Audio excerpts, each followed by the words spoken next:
ரொம்பவே மனசை உலுக்கிய கதை இது. எனக்கு ரொம்ப பாவமாக இருந்துச்சு. கேளுங்க, ரொம்ப நல்லா இருக்கும். ஹோட்டல் உரிமையாளர் சாதம் பரிமாறுவதற்காக குனிந்தபோது அந்த பெரியவர் கேட்டார், மதிய உணவுக்கு எவ்வளவு எடுத்துக்கொள்கிறீர்கள் என்று.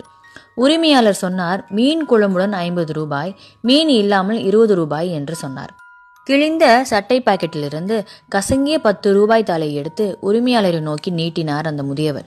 இதுவே என் கையில் உள்ளது, இதற்கு எவ்வளவு முடியுமோ அவ்வளவு போடுங்க, வெறும் அன்னமானாலும் பரவாயில்லை என்று அந்த முதியவர் கெஞ்சி கேட்கிறார் மிகுந்த பசியுடன்.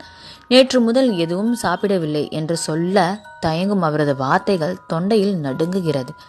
ஹோட்டல் உரிமையாளர் மீன் குழம்போடு அனைத்தையும் அவருக்கு பரிமாறினார்.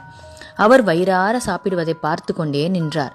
அவர் கண்களில் இருந்து கண்ணீர் மெலிதாக கசிந்தது. ஏன் அழுகிறீர்கள் ஐயா என்று கேட்டார். எனது கடந்த கால வாழ்க்கையை நினைத்து கண்ணீர் வடிக்கிறேன் ஐயா என்றார். எனக்கு 3 குழந்தைகள், 2 ஆண் குழந்தைகள் மற்றும் ஒரு பெண் குழந்தை. மூவருமே நல்ல வேலையில் இருக்கிறார்கள். நான் குவித்த ஒவ்வொரு பைசாவையுமே அவர்களின் உயர்வுக்காக செலவழித்தேன். அதற்காக என் இளமையையும் 28 ஆண்டுகால பௌதீக வாழ்க்கையையும் இழந்து புலம்பெயர்ந்தேன். எல்லாவற்றுக்கும் மேலாக என் மனைவி என்னை முதுமையில் தனியே விட்டுவிட்டு போய்விட்டாள். சொத்து பிரிவினை செய்ய ஆரம்பித்தது. என் மகள் என்னை தள்ளி ஒதுக்கி வைத்து ஆரம்பித்தார்கள். நான் அவர்களுக்காக சுமையானதை மெல்ல மெல்ல உணர ஆரம்பித்தேன். என்னை ஒதுக்கி வைக்க ஆரம்பித்தார்கள். எனக்கு வயதாகிவிட்டதே. குறைந்தபட்சம் நான் அவர்களுக்காக உழைத்ததை எண்ணி அல்லது என் வயதிற்காவது என்னை மதிக்கக்கூடாதா?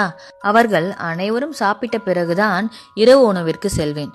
பசியில் வாடினேன். சாப்பாட்டில் கண்ணீரும் உப்பும் கலந்திருந்தது தினமும். பேர குழந்தைகள் என்னிடம் பேசுவதே இல்லை. பார்த்தால் அம்மா அப்பா அடித்து விடுவார்கள் என்ற பயத்தில். வாழ்க்கையில் சிரிப்பும் இல்லை, நிம்மதியான தூக்கமும் இல்லை. இரவும் பகலும் வியர்வை சிந்தி தொடர்ந்து தூங்காமல் உழைத்து வயிற்றுக்கு சாப்பிடாமல் அவளும் நானும் சேர்த்த பணத்தில் வாங்கிய செங்கல்லால் கட்டப்பட்ட எங்கள் வீடு.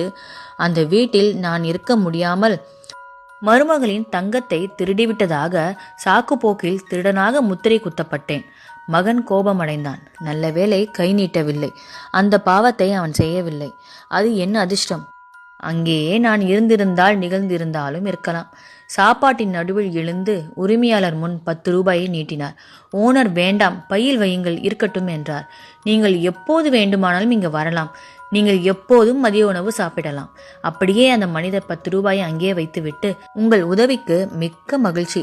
சுயமரியாதை என்னை விட்டு விலகவில்லை. வருகிறேன் என்று சொல்லி ஒரு சிறு மூட்டையை எடுத்துக்கொண்டு தெரியாத இடம் நோக்கி மெல்ல கிளம்பினார். அந்த மனிதர் என் மனதில் ஏற்படுத்திய காயம் இன்று வரை ஆறவில்லை. ஒவ்வொரு துளிருமே கட்டாயம் ஒரு நாள் பழுத்து சருகாகும் என்று கூறப்படுகிறது. பழுத்த சருகு போன்ற பெரியவர்கள் பூவில் வைத்து கண் போல காக்க வேண்டும். ஒன்று மட்டும் நினைவில் கொள்ளுங்கள், உங்கள் உடல் ஆரோக்கியம். கடைசி காலத்தில் உங்களுக்காக பணம் கண்டிப்பாக வேண்டும். அதை உங்களுக்காக சேமித்து வைத்துக் கொள்ளுங்கள். யாரையும் நம்பியே இருக்காதீர்கள்.